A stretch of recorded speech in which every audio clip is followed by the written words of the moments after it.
Magandang araw sa lahat, welcome po ulit dito sa atin channel ang Biyahe y Komida. Maraming salamat sa lahat ng nag-subscribe, indeed.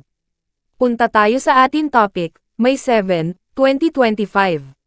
Jackie Lu Blanco introduces other women in Ricky Davao's life. Isa sa madamdaming tagpo sa huling gabi ng lamay para kay Ricky Davao ang mainit na yakapan nina Jackie Lu Blanco at Mayeth Malca da Roca. Naganap ito sa Heritage Park Chapel sa Taguig City, kagabi, May 6, 2025. Si Malca ang non-showbiz partner ni Ricky. Naging magkarelasyon sila mula taong 2022. Si Jackie Lu ang finale sa mga nagbigay ng eulogy, at hindi niya pinalampas ang pagkakataong pasalamatan si Malca. I want to thank you, Malca, Ricky's girlfriend, for taking such good care of Ricky, sabi ni Jackie Lu. Sa puntong ito, lumapit si Malca sa harap at niyakap si Jackie Lu, at ginantihan din ito ng aktres ng mahigpit na yakap. Inalo pa nila ang isa't isa. Sabi pa ni Jackie Lu kay Malca, I want to thank you so much. Thank you from my family to yours. Thank you so much for loving Ricky as you did. Thank you. Emosyonal man si Jackie Lu sa kanyang eulogy, nagkaroon din ng light moments. Lalo na nang ibahagi niyang tatlo silang babaeng malapit sa puso ni Ricky na nakasama nito hanggang sa huling mga sandali ng buhay ng aktor. Alam nyo, nung nasa hospital si Ricky, tatlo po kaming babae na nandoon, revelasyon ni Jackie Lu, na nagpatawa ng malakas sa mga bisita sa lamay. Napatawa tuloy pati si Malca, na nooy katatapos yakapin ang anak ni Jackie Lu na si Ricky May na nasa harapang pew ng chapel. Hirit pa ni Jackie Lu, stand up so that you can see the three beautiful women in Ricky's life. Si Malca at si Cheryl. Tumalima naman si Cheryl at nakangiting kumaway pa sa mga tao sa bandang likuran ng chapel. Si Malca, na nakatayo pa sa harap, ay ngumiti at waring nahihiyang kumaway rin. Umupo ulit sina Cheryl at Malca habang nagpatuloy sa kwento si Jackie Lu. Nakakonfine raw noon sa ospital si Ricky dahil sa sakit na cancer. Lahad ni Jackie Lu, syempre nandoon po kami lahat dahil nasa hospital si Ricky. Sabi po nung doktor ni Ricky sa akin, Ma'am, pwede po ba kayong makausap? Ano pong problema, Dok? Kasi sabi ko, nasa ICU na si Ricky. May problema pa ba? Madadagdagan pa. Sabi niya, we want to know kasi how I will address you. At saka he has this puzzled look on his face, as in talagang parang ano ba ang gagawin. Naguluhan daw ang doktor sino sa kanila ni Malca at Cheryl ang lalapitan. Ikaw ka ba? Sabi ko, well, I'm the wife. Sino po yung naka-red? I think it was Malca. Yun po yung partner ni Ricky. Yung isa po. Napayuko si Jackie Lu sa pagpigil ng kanyang tawa habang tawanan ang mga bisita sa chapel. Yun po yung nanay ng youngest child ni Ricky, tukoy naman daw ni Jackie Lu kay Cheryl. Si Ricky ay may isang anak na dalaga kay Cheryl. Sina Jackie Lu at Ricky ay may tatlong anak, sina Kenneth, Ricky May, at Ara. Hindi raw napigil ang ng doktor na mapatanong, okay po kayong tatlo. Tawanan ulit ang mga bisita. Sagot ni Jackie Lu ukol sa relasyon nila ni Malca at Cheryl, obviously, okay kami, di ba? Kaya raw nilang idaan sa biro ang kanilang sitwasyon. Ang joke nga namin, magkakasama kaming tatlo, si Aida, si Lorna, at si Fe. Pag kami lang ni Malca, ang dalawang Mrs. Real, si Aida, si Lorna o si Fe, ay ang titulo ng hit song ni Marco Sison na ini-release noong 1991.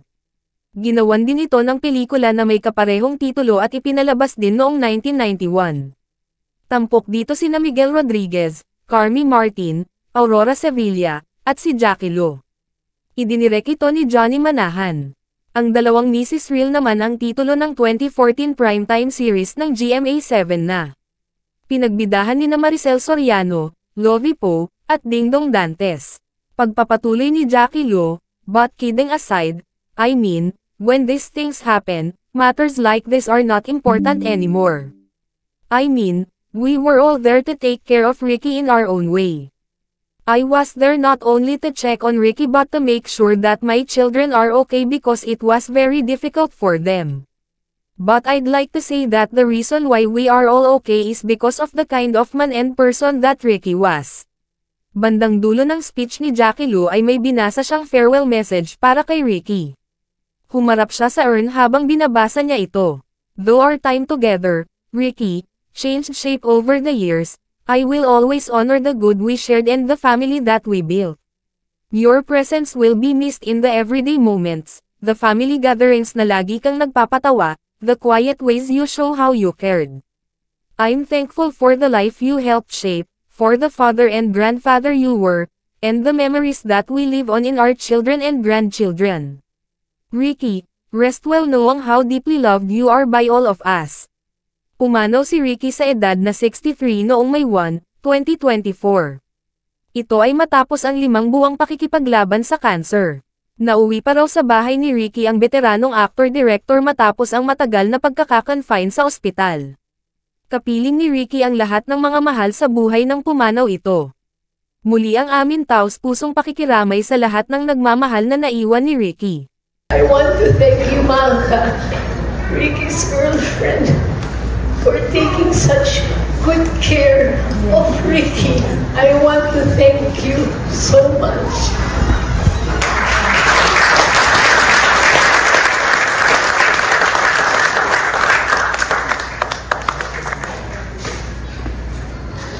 Thank you from my family to yours.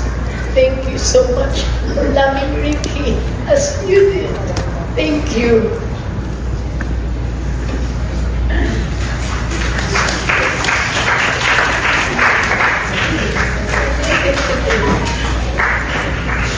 Alam niyo, nung nasa ospital si Ricky, 3 po kaming babae na nandoon. Sorry, my kwento. Hindi na ako magalit sa akin yan. Si Cheryl po, siya yung mami ni Teddy.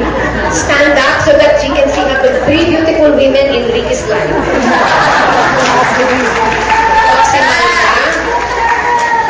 At ako po. Siyempre, nandun po kaming lahat dahil nasa ospital si Ricky.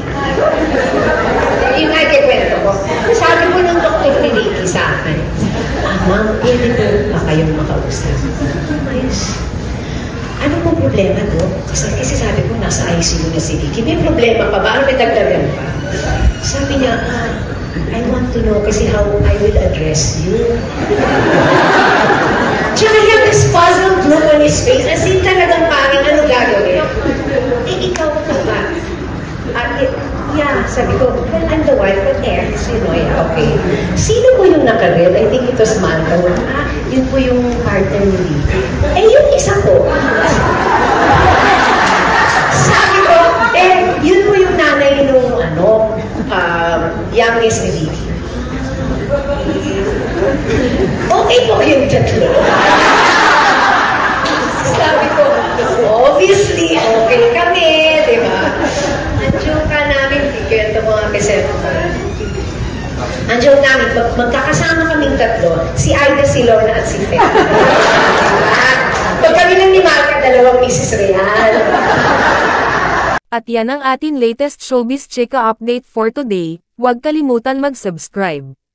Click the notification bell for more showbiz chika updates. Like and share the video at suportahan po ang ating Facebook page. Maraming salamat sa lahat ng nag-subscribe. Indeed.